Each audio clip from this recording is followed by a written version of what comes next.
বৃত্তের অন্তর্লিখিত চতুর্ভুজ যদি হয় তাহলে ওই চতুর্ভুজের বিপরীত কোণ দুইটির যোগফল হলো 180 ডিগ্রি হয়। এই এতগুলো বেসিক জানার পর আপনি এই কোশ্চেনটা এখন সমাধান করতে পারবেন। ও কেন্দ্রবিশিষ্ট বৃত্ত, এই হচ্ছে ও কেন্দ্রবিশিষ্ট বৃত্ত, এক্স কোণের মান কত সেটা জানতে চাইছে। এখানে আমাদের অনেকগুলো জিনিস জানতে হবে। সেটা হচ্ছে বৃত্তের একই চাপের উপর দণ্ডায়মান কেন্দ্রস্থ কোণের অর্ধেক হয় বৃত্তস্থ কোণ।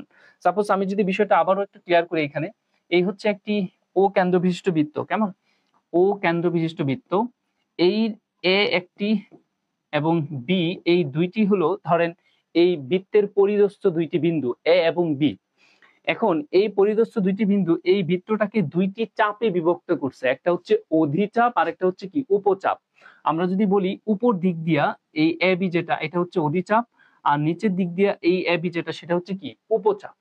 এখন আমরা একটা উপপাদ্য জানি, সেটা কি বৃত্তের একই চাপের উপর দণ্ডায়মান এ বি একটা চাপ, এই চাপের উপর দণ্ডায়মান এই যে কেন্দ্রস্থ কোণ, এই কেন্দ্রস্থ কোণের অর্ধেক, তাহলে কেন্দ্রস্থ কোণটা যদি আমি 2x বলি তার অর্ধেক হবে বৃত্তস্থ কোণ। দ্যাট মিনস আমরা যদি এখানে এই কোণের মান বলি তাহলে সেটা হবে কত, কেন্দ্রস্থ কোণের অর্ধেক। আমরা এটা জানি, তবে কি কন্ডিশন হচ্ছে একই চাপের উপর হইতে হবে। আবার একটা জিনিস দেখেন, আপনার সাপোজ এই হচ্ছে একটি বৃত্ত, চিন্তা করেন এই বৃত্তের আমরা যদি বলি এ এবং বি, এই এ বি এই নিচের এই অংশটুকু হলো উপচাপ।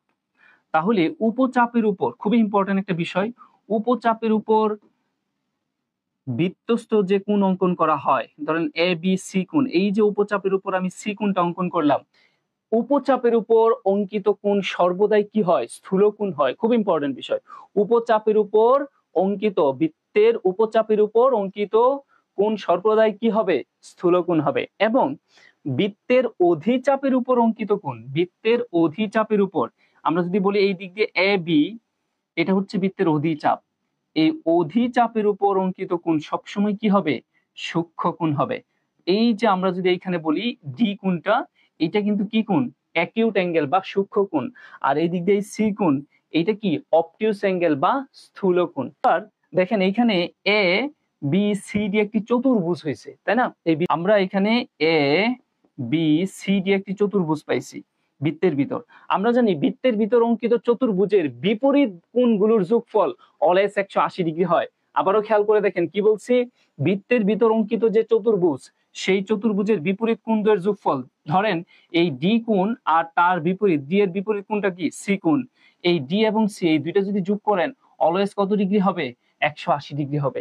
আমাদের এই বেসিকটা জানতেই হবে। দেখেন এই প্রশ্নটা সমাধান করতে গিয়ে আপনার কতগুলি বেসিক জানা জরুরি।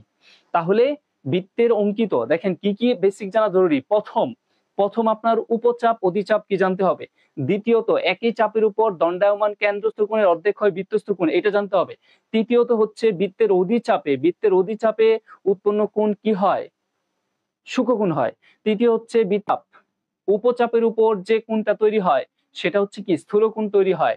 তারপরে আলটিমেটলি আপনার কি জানতে হচ্ছে, 5 নাম্বার একদম, সেটা হচ্ছে বৃত্তের অন্তর্লিখিত চতুর্ভুজ যদি হয় তাহলে ওই চতুর্ভুজের বিপরীত কোণ দুইটির যোগফল অলওয়েজ 180 ডিগ্রি হয়।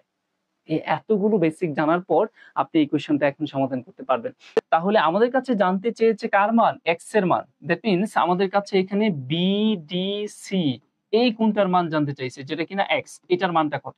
তাহলে খেয়াল করে দেখেন এই বি ও সি কেন্দ্রস্থ কোণ, এটা যদি 108 ডিগ্রি হয় তাহলে একই চাপের উপর বৃত্তস্থ কোণ আমরা যেটা দেখতে পাচ্ছি সেটা কত হবে, 108 এর অর্ধেক হবে। তাহলে 108 এর অর্ধেক কত হয়, 54 ডিগ্রি হবে এটা। এবার আসেন আমরা একটা জিনিস জানি, এইখানে এ বি সি ডি এটা বৃত্তস্থ একটি চতুর্ভুজ, বৃত্তস্থ চতুর্ভুজের বিপরীত কোণ এইখানে এ কোণ আর এখানে ডি কোণ, এই দুইটা কোণ যদি আপনি যোগ করেন তাহলে কত ডিগ্রি হবে, 180 ডিগ্রি হবে। তার মানে আমরা বলতে পারি x প্লাস 54 ডিগ্রি সমান কত হবে, 180 ডিগ্রি। এখন এইখান থেকে যদি আমরা সলভ করি তাহলে 180 ডিগ্রি মাইনাস 54 বিয়োগ করলেই কার মান চলে আসবে, x এর মান চলে আসবে। তাহলে তার মানে 2 আর কত 126 ডিগ্রি। তাহলে আমাদের এই x এর মানটা কত হবে, 126 ডিগ্রি হবে।